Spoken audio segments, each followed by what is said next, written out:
So we are back with today's Consumer Confidential and the lesson this morning in digital security. We're going to walk you through the steps that we should all be taking to protect our information, our passwords, and more. And here to help us do that, NBC News senior consumer investigative correspondent, Vicky Nguyen. Good morning. So let's dig in, as Chanel likes to say. Let's dig in. Best ways to keep our phones, our tablets, our computers safe. Okay, so first, what we're talking about when it comes to your devices is you always want to have antivirus software on whatever it is. We're used to that with our work devices, but consider putting it onto your home device. You can pay for it in a chunk a year at a time. Norton and McAfee are some of the most common ones. That'll just give you kind of an overall protective shield around your devices, right? But the key is you want to make sure that software is updated. And it's pesky, and we get those messages, and it'll be like, if you plug in your phone tonight, we'll go ahead and update the software or the new operating system, and we never do it. So you have to listen to that.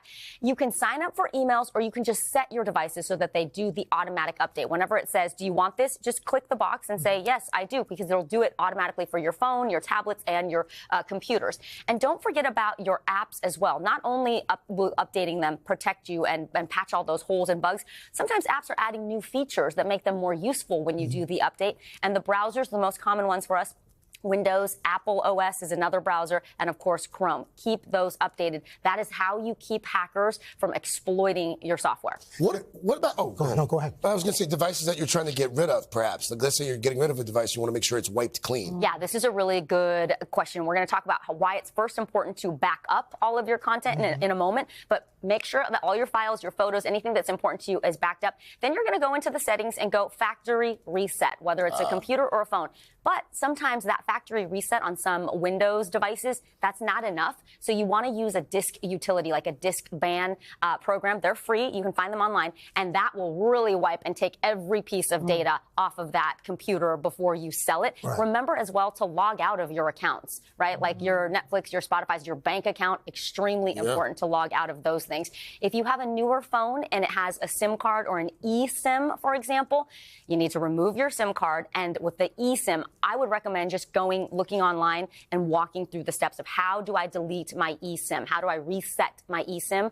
It's amazing what you can find, actually, and videos that will walk you through the steps so you don't miss anything, because people are selling their devices. It's a great way to get a discount and, to get money back.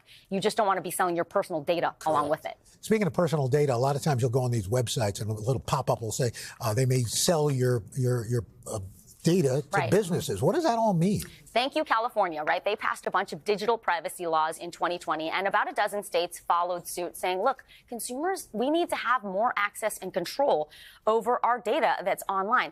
The problem is it's really an onerous process. You've got to go online and fill out an application for every website and, say exactly what you want. Do you want them to delete your data? Do you want them to delete your username? They don't make it easy to do. They do not. No. It's a whole messy forest. Yeah. Enter a new app called Permission Slip. It was created by Consumer Reports, the nonprofit. The app is free. It works on iPhones and Android phones.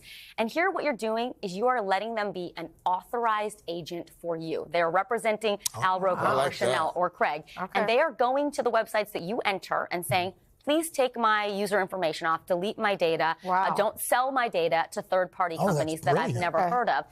It's great. It's easy to use. It's fast. But you have to give the companies, by law, they have 15 to 45 days to comply with this. But give it a try if you feel like you're getting inundated with spam. And Is it free? It's free. Permission Slip is free. So it's very, very easy to use. So really quickly, we all have a zillion passwords. And I sometimes tell the computer to save it, so that way when you go to some of these sites, you don't have to keep re-entering your password. If you're doing that, okay? It's okay if it's your computer at home, not the one at work, and not the one on a shared space in the library or something like that. But here's the thing. We talk all the time about having a strong password. What is a strong password? How many characters would you say constitutes a strong password? 12, 13. 12. You're right. Al, you're so good. You always pass my pop quizzes. But 12. And it can't just be letters. You got to put symbols in there, the special characters. And then the other thing that a lot of people are using and is being required on some sites, which is good and getting us in the habit, is multi-factor or two-factor authentication. So it's not enough to just put in your username and your password. You also have to go to an app like Duo Mobile and get a pass key. Sometimes they're doing it with a retina scan or a fingerprint or your face. That's the other way to verify, yes, it really is Craig.